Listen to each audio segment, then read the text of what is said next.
Doctor के cabin से बाहर निकलकर दिनेश सिर पकड़कर बैठ गया। उसकी मम्मी आई और उससे पूछने लगी, डॉक्टर ने ऐसा क्या कह दिया कि तू अपना सिर पकड़कर बैठ गया? दिनेश बोला, मम्मी, भावना डॉक्टर बन गई है। कौन भावना? मम्मी ने हैरान होकर पूछा। वही भावना जिससे दहेज में 10 लाख रुपए न मिलने की वजह से हम फेरों के समय बारात वापस ले आए थे। पर बेटा, शादी के लिए तो उसने ही मना किया था, मम्मी बोली। और क्या करती वह? ताऊजी और पापा ने उस समय उसके पापा को इतना जलील किया था कि उसने शादी करने से मना कर दिया। दिनेश बोला, पर बेटा, तू इतना परेशान क्यों हो गया है? मम्मी, मैंने तो बस यही कहा था। डॉक्टर, हमें तो भावना की हाय खा गई। शादी को 11 साल हो गए पर औलाद का मुंह देखने के लिए तरस गए। हर बार किसी न किसी वजह से पेट गिर जाता है। इस बार खुश थे कि हम औलाद का मुंह देख लेंगे, पर यह समस्या आ गई। हमारी डॉक्टर ने भावना का नाम लिया और कहा कि अब वे ही कुछ कर सकती हैं। मम्मी, भावना रिपोर्ट देखते देखते बोली, जिस लड़की की बारात फेरों के समय वापस लौट जाए वह कभी दुआ तो नहीं देगी। फिर उसने सिर उठाकर मेरी तरफ देखा। उसकी शक्ल देखकर मेरी बोलती बंद हो गई। आगे और कोई बात होती कि तभी नर्स ने आकर तैयारी शुरू कर दी। भावना उठकर चलने लगी, फिर मेरी पीठ को सहलाते हुए बोली, डरो मत, मैं डॉक्टर पहले हूँ, भावना बाद में। पर दिनेश की मम्मी कुछ और ही सोच रही थी, इसलिए उन्होंने बेटे की बात पर कोई गौर नहीं किया। थोड़ी देर बाद मम्मी ने पूछा, क्या भावना शादीशुदा है? दिनेश बोला, नहीं मम्मी। लेकिन आप यह क्या पूछ रही हैं? सोच बेटा, उसने अभी तक शादी क्यों नहीं की। उससे कह दे कि बच्चे को बचाने की कोशिश करे, बहू न बचे तो कोई बात नहीं। दिनेश चीखा, आप कितनी बेरहम हैं। मैं वह गलती दोबारा नहीं करूँगा। एक बार ताऊजी और पापा के खिलाफ नहीं बोलकर मुझे भावना जैसी लड़की से हाथ धोना पड़ा था।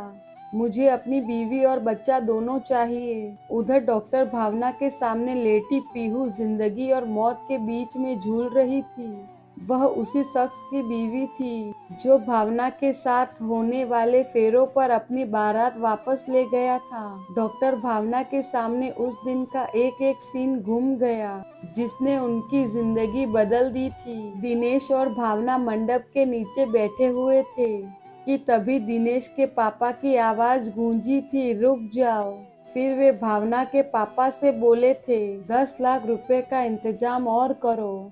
अब फेरे तभी होंगे जब आप हमें 10 लाख रुपए का इंतजाम कर लोगे। भावना और उसके परिवार वाले सभी चौंक कर रह गए थे।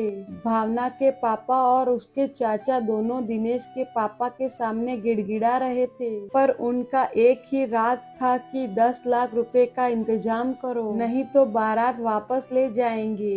इसी बीच दिनेश के ताऊजी बोले थे, अरे समधी जी, आपके लिए गर्व की बात होनी चाहिए कि आपकी 12वीं पास लड़की को सरकारी नौकरी करने वाला लड़का मिल रहा है। ऊपर से यह सांवली भी है। आप 10 लाख रुपए का इंतजाम कर लें, फिर सारी कमियां छिप जाएगी। फिर पापा दिनेश से बोले, उठ बेटा, हम वापस चलते हैं। बहुत देर से चुपचाप सुन रही भावना उठी और दहाड़ी, अरे यह क्या उठेगा, मैं ही उठ जाती हूँ। मैं अब यह शादी नहीं करूँगी। आप शौक से बारात ले जाएं, लेकिन मेरे पापा का जो अब तक का खर्चा हुआ है सब दे कर जाएं। फिर भावना अपने चाचा से बोली, चाचा जी, आप पुलिस को बुलाइए। अब तक जो शेर की तरह दहाड़ रहे थे वे भीगी बिल्ली बन गए थे। वे भावना पर शादी के लिए दबाव डालने लगे थे, पर भावना ने शादी करने से साफ मना कर दिया और बारात लौट गई थी। कमरे में आकर भावना रोने लगी थी। उसकी बुआ पास आ गई थी। वह उनसे लिपट कर रोने लगी और बोली थी, बुआ, मैं और पढ़ना चाहती हूँ। बुआ ने अपने भाई से कहा था, भैया, मैंने पहले ही कहा था कि अभी भावना की उम्र ही क्या हुई है, पर आपको तो बस नौकरी पेशा लड़के का लालच आ गया। देख लिया नतीजा। भैया, मेरा कोई बच्चा नहीं है, इसीलिए भावना की जिम्मेदारी मुझे सौंप दो। इसे मैं अपने साथ ले जाऊंगी, मैं इसे आगे पढ़ाऊंगी। इसके बाद बुआ भावना को अपने साथ ले गई थी। उस समय वह 12वीं जमात विज्ञान से कर रही थी। तभी PAMD का इम्तिहान आया था। भावना ने PAMD का इम्तिहान देने की इच्छा जाहिर की तो उसकी बुआ ने उसकी इच्छा पूरी की। भावना ने बहुत मेहनत की। अब उसका एक ही मकसद था कि कुछ करके दिखाना है।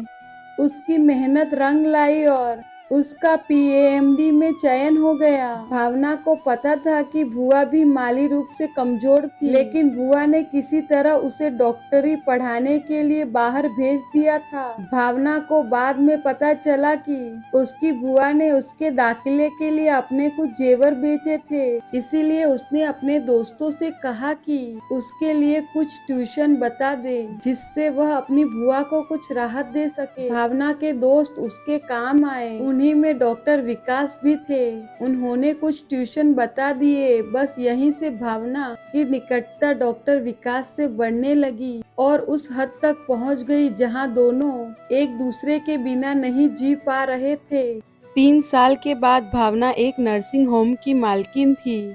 इस नर्सिंग होम की मालकिन बनने में भी डॉक्टर विकास ने मदद की थी। अब भावना इतनी काबिल हो गई थी कि बिगड़े केस भी ठीक कर देती थी। पीहू का केस भी तभी भावना के पास आया जब दूसरे डॉक्टर ने हाथ खड़े कर दिए थे।